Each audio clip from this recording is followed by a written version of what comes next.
Assalamualaikum warahmatullahi wabarakatuh. Perkenalkan, saya Rezan Zalfananta, NPME 1702010, dan kali ini saya akan membahas tentang proyek metode morfologi tahun 2023. Tanaman yang saya bahas ini adalah jahe atau Amomum angustiifolium salps dari familia Zingiberaceae. Terima kasih kepada Bos Watu Nurjana yang sudah memberi saya waktu. Kita masuk ke topik pertama. Kita masuk ke pembahasan pertama, yaitu morfologi akar. Yang pertama adalah sifat akar. Kita tahu kalau akar tumbuh ke arah pusat bumi dikarenakan gaya gravitasi. Kemudian akar tidak memiliki klorofil.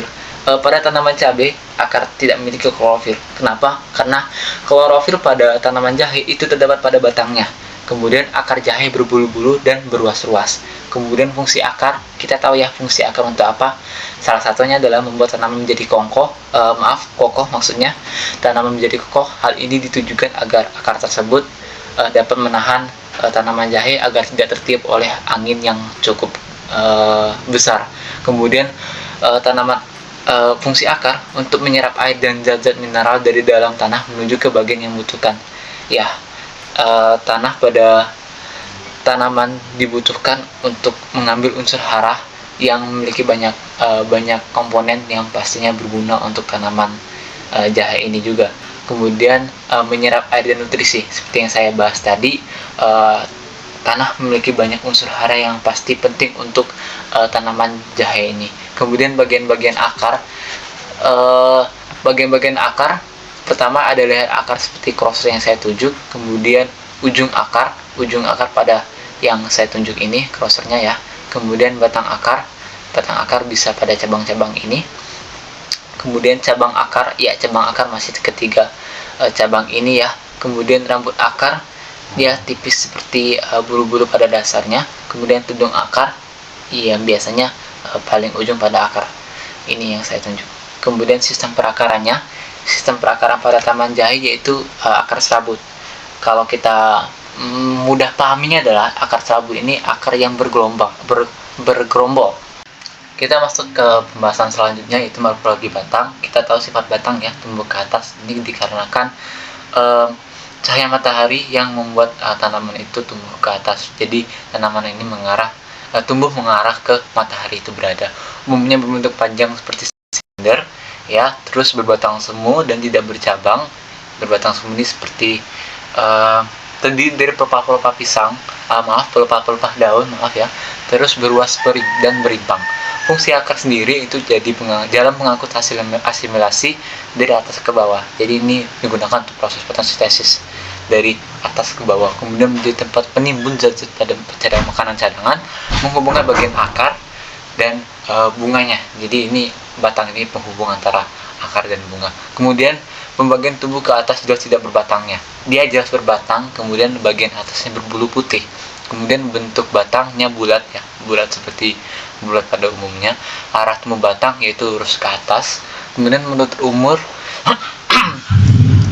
kalau untuk tanaman ini dia tumbuhan perennial, artinya tanaman yang memiliki siklus hidup lebih dari 1 tahun.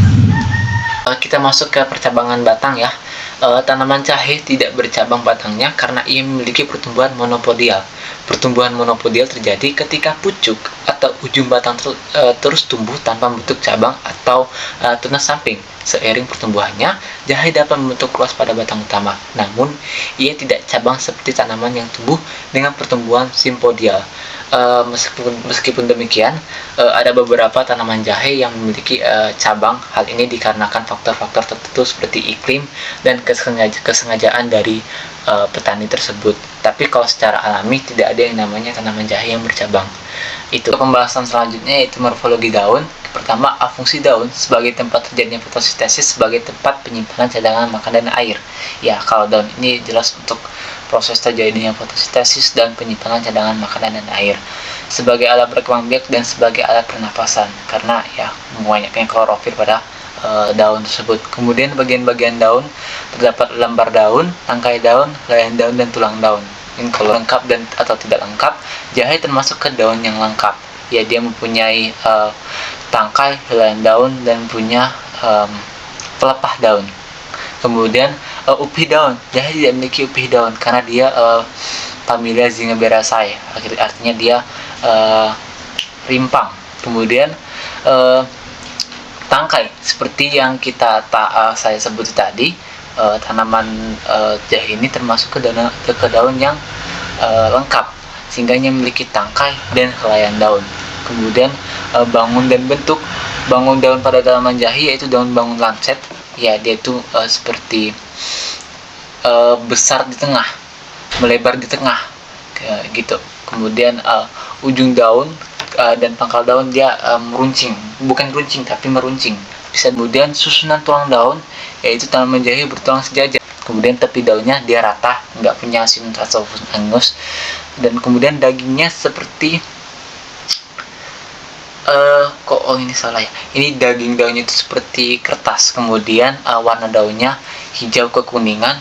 Kemudian permukaan daunnya yaitu licin, seperti halnya daun-daun yang terdapat pada daun seperti pisang.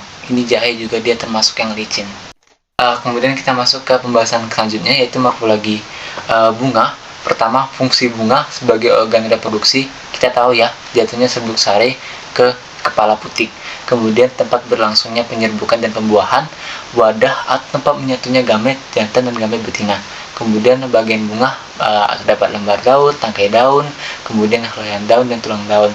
Bunga lengkap atau tidak lengkapnya pada tanaman jahe, dia termasuk lengkap dan juga sempurna. Apakah bunga ini termasuk tunggal atau majemuk? Tanaman jahe termasuk ke tanaman yang majemuk. Kemudian tumbuh berumah satu atau dua atau poligami.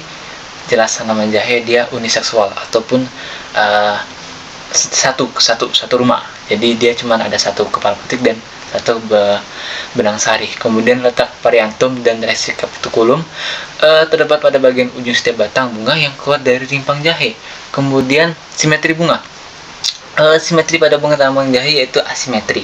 Belum dari bunga jahe yaitu pedungkung, benang sari dan putik. Kemudian mahkota dari bunga jahe yang berbentuk lonjong atau trompet. Kemudian benang sari terdiri dari kepala sari, kemudian tangkai sari dan penghubung ruang sari. Kemudian kepala putik terdapat bakal buah dan tangkai kepala putik serta kepala putik.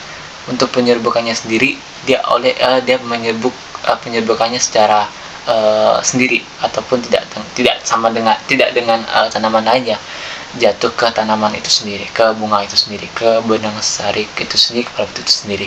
Kemudian perantara penyerbukannya itu dibantu oleh angin karena dia rizoma. Kemudian pembuahannya terjadi ketika serbuk sari dari benang sari jatuh ke kepala putik yang morfologi buah. Kita masuk ke slide selanjutnya yaitu morfologi buah. Jahe sendiri tidak memiliki buah pada umumnya yang pada dasarnya dimakan seperti buah pada umumnya. Namun pada saat pembuahan tanaman jahe akan menghasilkan bunga berwarna putih atau merah muda. Setelah melewati tahap pembuahan ini, kita masuk ke morfologi biji. Dari biji jahe itu hitam kecoklatan. Kemudian untuk biji terbuka atau tutupnya, biji jahe ini termasuk ke dalam terbuka karena pada dasarnya jahe terbuka, tanaman terbuka ini atau akar terbuka ini biasanya terdapat pada akar biji berkeping satu. Kemudian bagian yang mengikuti kulit biji itu disebut dengan rimpang. Kemudian bagian-bagian biji jahe seperti pada tanaman atau biji monokotil lainnya yaitu radicula, apicotil, terus cotyledon dan kulit biji. Kemudian tipe perkecambahannya itu terdapat dua tipe perkecambahan yaitu epigel dan hipogel, namun lebih dekatnya ke hipogel seperti yang ada pada gambar-gambar yang ada di crosser saya. Slide selanjutnya yaitu organa metamorfa. Pada dasarnya tanaman jahe tidak mempunyai metamorfa. Organa metamorfa atau organ transformasi merujuk pada struktur yang mengalami perubahan bentuk dan fungsi selama perkembangan tanaman. Contoh organa metamorfa pada tanaman adalah bunga, daun yang berubah jadi duri dan sebagainya. Jahe memiliki beberapa struktur penting seperti rimpang, daun dan bunga, tetapi tidak ada struktur yang secara khusus disebut sebagai organa metamorfa. Daun jahe tidak ada perubahan secara signifikan pada tanaman jahe. Kemudian terakhir ya, yaitu manfaat dan kegunaannya. Tanaman jahe memiliki banyak manfaat dan kegunaan di berbagai bidang, misalnya sebagai obat tradisional, obat modern, dan sebagai bahan kosmetik, sebagai bahan minuman, dan bahkan tanaman hias. Saja dari hasil yang bisa saya sampaikan. Terima kasih, mohon maaf jika ada kekurangan. Assalamualaikum warahmatullahi wabarakatuh.